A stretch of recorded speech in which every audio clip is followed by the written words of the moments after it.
Hey everyone, and welcome back to T3 Media Studios. Today, we're diving deep into a topic that often gets overlooked, the true value of a dollar across time. We're going to break down why comparing a 2013 movie's budget to a 2025 movie's budget, even if the numbers are the same, is like comparing apples to very different oranges. Specifically, we're talking about Zack Snyder's Man of Steel from 2013 and Superman by James Gunn. Both reportedly had a budget of $225 million. But what does that really mean for what they could achieve? We'll be running down the invisible tax of inflation and how it erodes purchasing power, how the cost of cameras and other film technology has changed, the rising price of human talent from crew to stars, the insane evolution and expense of visual effects, the dramatically shifting landscape of movie marketing and distribution, and finally, the often ignored elephant in the room, why the selective application of inflation in film comparisons just doesn't make sense. Let's start with the big one, inflation. Think of it as an invisible tax on your money. Over time, a dollar simply buys less. From 2012, when Man of Steel was in full swing, to 2025, when James Gunn's Superman is hitting theaters, the cumulative inflation rate is approximately 40%. What does that mean for our $225 million budget? It means that $225 million in 2012 had the same purchasing power as roughly $315 million in 2025. Flip that around, and Superman's 2025 $225 million budget is in real terms equivalent to Man of Steel's operating with a budget of just about $160.7 million in 2012 dollars. That's nearly a $65 million difference in buying power. So when you hear those identical budget numbers, remember, $1 is not always $1. Let us know in the comments, does this initial difference in purchasing power surprise you? Moving on to the tools filmmakers use. The technology evolves rapidly, and so does the prices. Take 4K cameras. Back in 2012, professional 4K cinema cameras were cutting edge and costly. A top-tier ARRI Alexa might have been $60,000 for the body alone, plus expensive lenses. Getting 10 of those, even then, was a massive expense for the Man of Steel's production.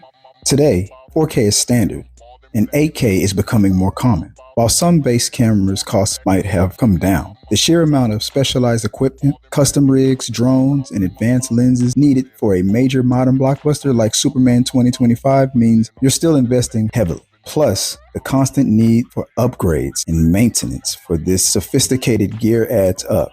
Then there's the post-production infrastructure. In 2012, storing 4K footage was already a challenge, requiring significant investment in hard drives and servers. Now, with higher resolution, more intricate visual effects, and the sheer volume of data generated, the demand on server farms, cloud storage, and high-performance rendering computers have exploded. These aren't just one-time purchases. They're ongoing, escalating costs. Do you think technology advancements help offset these rising equipment costs for filmmakers? Share your thoughts below. It's not just the machines that cost more, it's the people behind them. Labor costs are a significant portion of any film's budget. Due to inflation and the general rise in the cost of living, every single crew member, from the lighting technician to the sound designer, expects and deserves higher wages in 2025 than they did in 2012. This applies to every production, including both Man of Steel and Superman.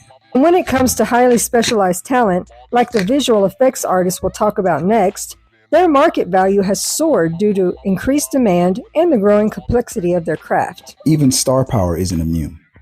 While contracts vary widely, an A-list actor commanding a $20 million fee in 2012 effectively needs a higher nominal sum in 2025 to retain the same real purchasing power. This means a $225 million budget today might simply get you fewer big names, or dedicate a larger slice of the pie to their salaries. This is where budgets truly feel the crunch, especially for superhero blockbusters. Visual effects have evolved at an astonishing pace.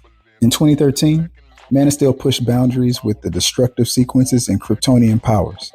The VFX were impressive for their time, setting a new standard for realism. But by 2025, audience expectations for photorealism have gone through the roof. We expect seamless, hyper-realistic digital environments, intricate character models, and complex simulations of fire, water, and debris, all rendered with incredible detail. This isn't just about better quality, it's about sheer volume. Modern blockbusters, especially superhero films like Superman 2025, use CGI for almost everything, from enhancing subtitle detail to creating entire cities and alien creatures. More shots, more complex shots, more rendering time, and more highly paid artists are contributed to massive inflated visual effects costs. So do you think movie studios are able to get more bang for their buck in visual effects today, or does the increased expectation make it even harder to stay on budget? Tell us your thoughts. It's not just what it costs to make the movie, it's what it costs to see it. Back when Man of Steel opened in 2013, the average movie ticket in the US was around $8.13. Fast forward to today, 2025. The national average movie ticket price is around $16.08. And in some states, or for premium formats like IMAX, you're easily paying upwards of $20 to $25. This means that a film grossing, say, $300 million in 2025 doesn't necessarily mean more people saw it than a film grossing $300 million in 2013. Far fewer tickets are needed to hit the same nominal number. This higher cost puts immense pressure on studios. Superman 2025 needs to be an absolutely mind-blowing experience to justify that ticket price to today's audience, who also have countless cheaper streaming options at home. Man of Steel faced a much lower financial hurdle for audiences deciding to see it. Are you more hesitant to go to the theater now because of ticket prices? Let us know if streaming has become your primary way to watch new films. Now, for the real head scratchers. If inflation is so critical for understanding modern budgets, why do we ignore it for historical context? Think about Christopher Reeve's iconic Superman, the movie from 1978. It was a massive box office hit, grossing around $300 million worldwide. When you adjust the $300 million for inflation to 2025 numbers, it balloons to well over $1 billion, with some estimates pushing it close to 1.3 or even 1.4 billion. That's a true billion-dollar film in today's money. So here's our core argument. If we're not universally calling the 1978 Superman a billion-dollar film today, despite its inflation-adjusted gross clearly putting it in that category, then why are we so quick to treat Man of Steel's financial performance or its budget as directly comparable to Superman 2025 without any adjustments? It's a double standard. Critics and general audiences often acknowledge inflation for older, true classic films, but then completely disregard it when discussing more recent films, especially with the same franchise or genre. For an honest, fair comparison between Man of Steel and Superman 2025, we must adjust for inflation. Ignoring it means we're fundamentally misunderstanding the real economic challenges and resources available to these productions. Do you think adjusted box office numbers should be discussed more often? Let us know if you'll be looking at movie numbers differently after this video. So next time you hear those movie budgets or box office numbers, remember to ask, what did that movie really buy back then? And what does it really buy now? Because when it comes to the complex economics of Hollywood, $1 in 2013 is not the same as $1 in 2025. Thanks for watching this episode of Talking Through the Movies on T3 Media Studios. Don't forget to like this video, subscribe for more deep dives, and hit that notification bell so you don't miss our next discussion. We'll see you next time.